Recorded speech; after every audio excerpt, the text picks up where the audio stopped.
Magandang araw po.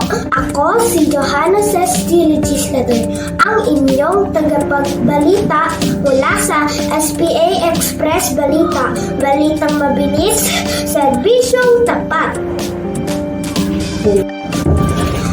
Noong Oktubre 10, 2025,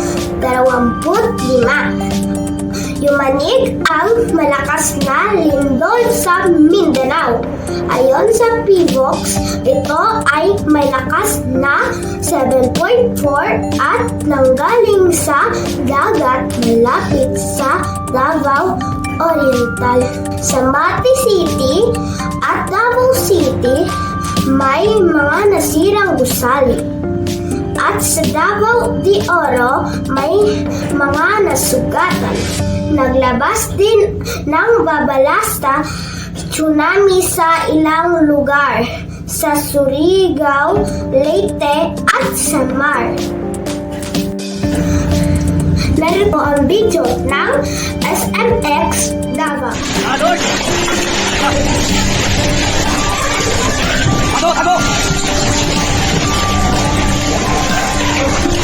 Lord, tama na Lord! Lord! Tama na Lord! Sabi ng mga eksperto, kapag may lindol, yung buko pumasok sa ilalim ng mesa at humawak ng mahigpit. Huwag magpanik at maghanda ng go bag na may pagkain, tubig, flashlight at gamot. Ako po si Johanna Cesty Legislador para sa SPA Express Balita. Balitang mabilis, serbisyong tapat. Maging handa at kalmado, mga bata!